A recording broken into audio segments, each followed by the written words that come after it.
Hello है ना, क्या हुआ, सब खैरियत? वो शान से आ रही है, उसने मुझे पहचान लिया है। गुड़िया, तुमने कोई बात तो नहीं की उससे?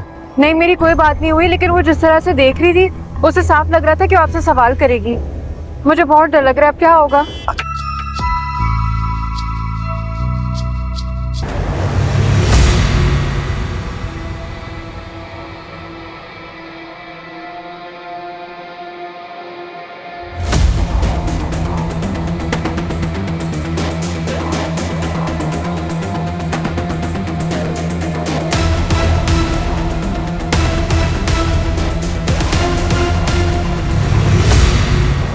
तुम तुम तो ऐना हो ना? ऐना, ऐना प्लीज मेरी बात सुनो। ऐना,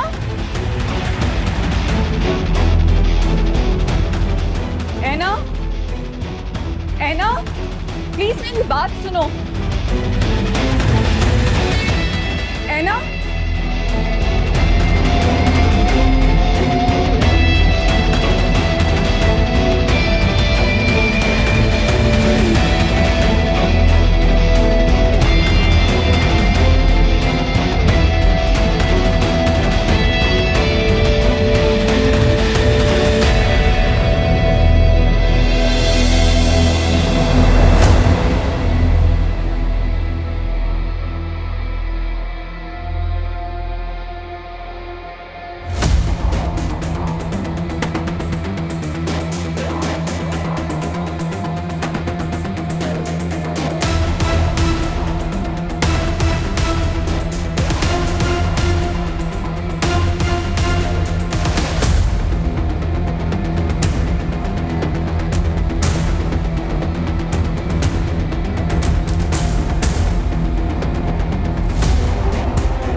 हेलो है ना, क्या हुआ, सब खैरियत?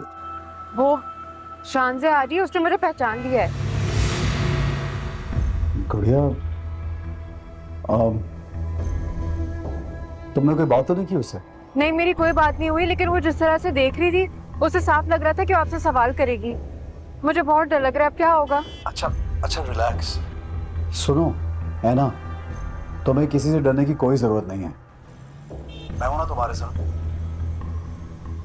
तुम्हें याद है ना, बिल्कुल नहीं डरना किसी को भी अपने सामने देख के। प्लीज आप उसे कुछ भी कह के इस बात को संभालें, मैं भी किसी का सामना करने को तैयार नहीं हूँ। अच्छा, ठीक है ठीक है, मैं देख लूंगा।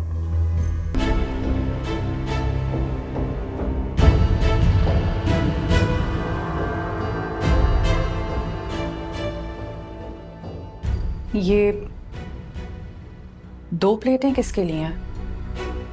कोई गेस्ट आए हुए हैं क्या? वो गुड़िया बेबी हमदान साहब के दोस्त आए थे लाहौर से, वो अभी नाश्ता करके निकले। आपके लिए क्या लाऊं, चाय कॉफी बताएं ना? फिलहाल कुछ भी नहीं, बस आप हमें डिस्टर्ब मत कीजिएगा। जी ठीक है।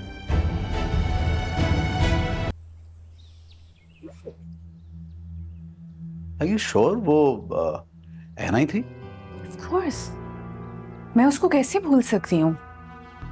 और जैसे मुझे देखकर वो वहां से भागी, उससे साफ पता चल रहा था कि वो मुझे पहचान गई थी। मगर एक बात मुझे समझ में नहीं आ रही कि वो कराची में कर क्या रही है, वो भी इस सेम बिल्डिंग में। हाँ, वही मैं सोच रहा हूँ कि अगर वो इस बिल्डिंग में रहती है तो फिर मुझे दिखाई तो देती कभी से भी। वो तो हैदराबाद की है ना, उसका कराची से क्या ताल्लुक? हो सकता है कि उसके कोई रिश्तेदार यहाँ रहते हों, मे बी ससुराल वाले। हाँ, अब तक तो उसकी शादी हो चुकी होगी, यू नेवर नो। बहरहाल तुम क्यों इतना इंटरेस्ट ले रही हो, छोड़ो। बस ऐसे ही मैं एक दफा उससे मिलकर एक्सक्यूज करना चाहती हूँ। रज़ा ने उसके साथ जो भी किया वो गलत था। मेरा दिल चाहता है कि मैं एक दफ़ा उससे मिल लूँ। गुड़िया, एक्सक्यूज तो रजा को करना चाहिए ना, उसको तो कोई नदामत नहीं अपने किए पे, तुम क्यों इन्वॉल्व हो रहे हो? आप मर्दों का यही प्रॉब्लम है, आप लोग इमोशंस को समझते ही नहीं है। वो एक लड़की है इसलिए मैं उसकी तकलीफ अच्छी तरह समझ सकती हूँ। वो तो ठीक है, लेकिन ऐसा ना हो कि खामखा तुम किसी मुश्किल में मुब्तला हो जाओ। हमदान, आप ऐसा क्यों चाहते हैं कि मैं ऐना से ना मिलूं? नहीं नहीं, मैं ऐसा हरगिज नहीं चाहता। मैं तो इसलिए कह रहा हूँ कि गड़े मुर्दे उखेड़ने का फायदा ही नहीं है। वो भी मूव ऑन कर गई होगी, सेटल हो गई होगी। What's the point? मिलके दोबारा से बात करने का क्या फायदा? खामखा तकलीफ पहुंचेगी। और जहां तक रजा की बात है, वो तो नताशा के साथ बहुत खुश है, उसको तो याद भी नहीं उसने क्या किया। वो भी मूव ऑन कर चुका है, तो फिर ऐना से मिलना क्यों जरूरी है? मैं तो बस उससे एक दफ़ा मिलकर जानना चाहती हूँ कि उस दिन जब वो हमारे घर से गई थी तो उसके साथ किसी ने बुरा सलूक तो नहीं किया? उसके घर वालों का रवैया उसके साथ कैसा था? वो किसी मुश्किल का शिकार तो नहीं हुई?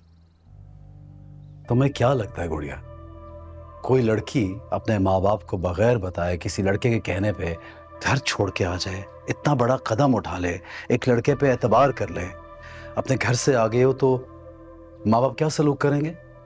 हमारे माशरे के लोग उस लड़की को किस नजर से देखेंगे? तुम अच्छी तरह समझ सकते हो।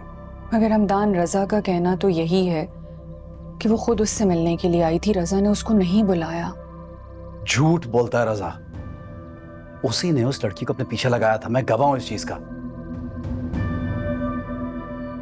और अगर तुम्हें रजा की बात का यकीन करना है तो फिर ऐना से मिलने की ख्वाहिश क्यों है तुम्हें? पता नहीं क्यों हमदान, मुझे वो लड़की भूलती ही नहीं है। ऐसे लगता है जैसे बहुत गहरा रिश्ता है उससे। वो रिश्ता क्या है ये समझ में नहीं आता। गुड़िया, तुम सिर्फ ओवर थिंकिंग कर रही हो, टू बी ऑनेस्ट। और तुम्हें एक सजेशन दूं, तुम उसको जहन से निकाल दो। इनफैक्ट अगर तुम्हें कहीं दिखाई देती है तो बेहतर यही होगा तुम उसको इग्नोर कर दो। बस छोड़ो इन बातों को। ठीक है, तो हम अब इस बारे में बात नहीं करेंगे। मैं तो यहाँ पर आपसे मिलने के लिए आई थी, तो उसको देखा तो उसकी बात शुरू हो गई। हाँ, ऑफ कोर्स। कॉफी बनाता हूँ तुम्हारे लिए, लाउंज में चलते हैं। ठीक है।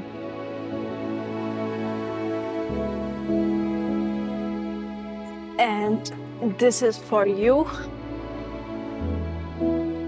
अरे वाह, तुम्हें कैसे पता चला मुझे फोटोग्राफी का शौक है? ये पूछो कि मैं क्या नहीं जानती तुम्हारे बारे में। डरा रही हो ताकि बाद में धमका सको? डराया धमकाया तो उन्हें जाता है जिनसे पीछा छुड़ाना हो। और रज़ा, मैं तुम्हारे साथ पूरी लाइफ स्पेंड करना चाहती हूँ, और मैं खुद से प्रॉमिस कर चुकी हूँ कि तुम्हारी खुशी के लिए कुछ भी करना पड़ा मैं कर गुजरूंगी। अगर ऐसा सोचती हो तो आई एम इम्प्रेस्ड। रज़ा, मुझे बहुत कम वक्त में तुमसे मोहब्बत हो गई है, और मैं तुमसे भी वैसी ही मोहब्बत एक्सपेक्ट करती हूँ, ताकि मुझे हमेशा इस बात का एहसास रहे कि तुम सिर्फ मेरे हो।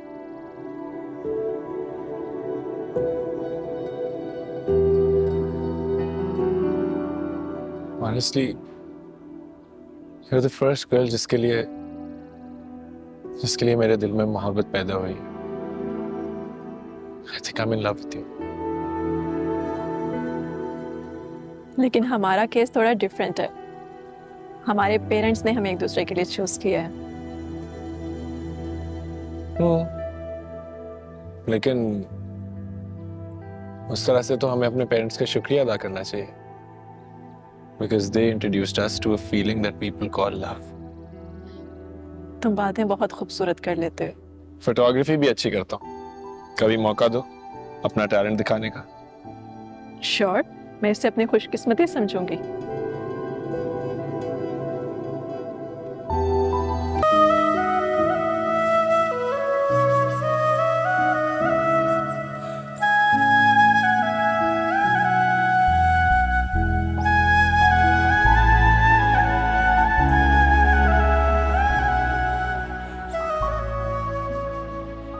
ये क्या बात है, तुम हमेशा मुझसे पीछे क्यों चलती हो? शायद आप बहुत तेज चलते हैं इसलिए। सॉरी, आइंदा से थोड़ा आहिस्ता चलूंगा ताकि तुम्हारे कदम मुझसे मिल सके। तुम भी कोशिश करो। कोशिश करूंगी। वैसे है ना, मैं उन मर्दों में से नहीं हूं जिनको अपनी औरतों को पीछे रख के अच्छा लगता है। मैं तो ये चाहता हूं कि औरतों को शाना बशाना चलना चाहिए। और वैसे भी तुम्हें इस तरह मेरे पीछे पीछे लोग देखेंगे तो क्या कहेंगे? वो ऐसे नहीं सोचेंगे। अगर किसी ने ऐसा कुछ कहा तो मैं उनको बता दूंगी कि आप बहुत अच्छे हैं और ऐसा कुछ नहीं।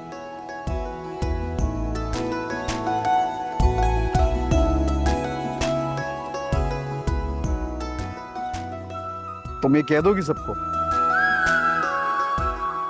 अगर सबसे ऊंची बिल्डिंग पे खड़ा होके तुम्हें ऊंची ऊंची सब कहना पड़े तो बोल दोगी? अगर मैंने बता दिया तो सबको पता चल जाएगा कि क्या पता चल जाएगा? मेरे और तुम्हारे रिश्ते का? तो पता चल जाने दो। है ना, तुम मेरे निकाह में हो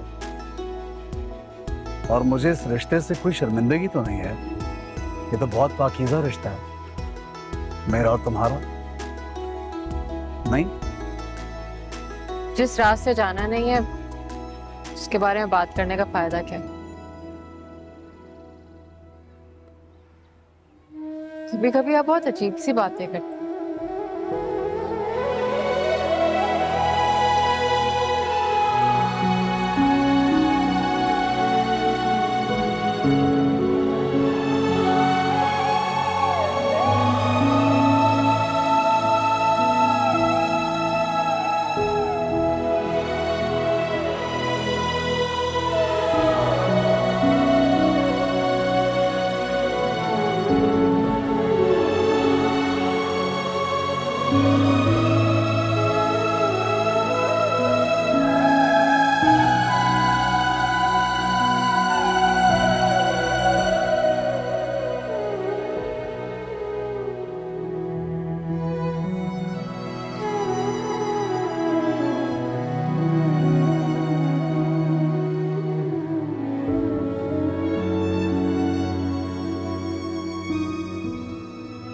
आप मुझे यहाँ पे क्यों लेके आ गए?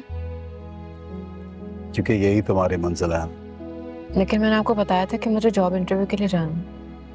हाँ जानता हूँ, लेकिन तुमने मुझे ये भी हक दिया था कि मैं तुम्हारे फैसले से इख्तलाफ कर सकता हूँ। सो मेरा फैसला तो यह है कि तुम नौकरी नहीं करोगे, तालीम हासिल करोगे। तुम पढ़ लिख के अपनी ज़िंदगी को बेहतर करोगे, बेहतर मकाम हासिल करोगे। है ना, बहुत सी लड़कियां इसी सिचुएशन में हैं जिससे तुम गुजरी हो। मैं चाहता हूं तुम तालीम हासिल करके उनके लिए एक मिसाल कायम करो, और जब अपने घर वापस जाओ तो तुम्हारे माँ बाप तुम्हें फख्र करें। आपको लगता है ये सब करने से मेरे लिए जो बंद दरवाजे हैं वो खुल जाएंगे वहाँ? क्यों नहीं खुलेंगे? मजबूती से दस्तक दोगी तो सब दरवाजे खुलेंगे। और है ना, मैं ये चाहता हूँ कि तुम पहले से भी ज्यादा स्ट्रांग हो जाओ, इंडिपेंडेंट हो जाओ, अपने लिए कुछ करो ताकि तुम्हें जिंदगी में किसी की मोहताजी ना हो। आप मेरे अब्बू को नहीं जानते, वो सुनों के बहुत पक्के हैं। अगर ऐसा कुछ होता तो आज मैं यहाँ नहीं खड़ी होती। और मेरी दुआ है कि अल्लाह हर बेटी का नसीब अच्छा करे। अगर तुम तालीम हासिल कर लोगी तो कल को जब तुम्हारे घर बेटी होगी तो वो तुम पे फख्र महसूस करेगी कि उसकी माँ इतनी मजबूत औरत है। इन स्टीरियोटाइप्स को खत्म कर दो, तोड़ दो। और जिंदगी में तब्दीली सिर्फ तालीम से आ सकती है, इसलिए तुम्हें पहले पढ़ना है, बाद में नौकरी। ओके, चलो अंदर।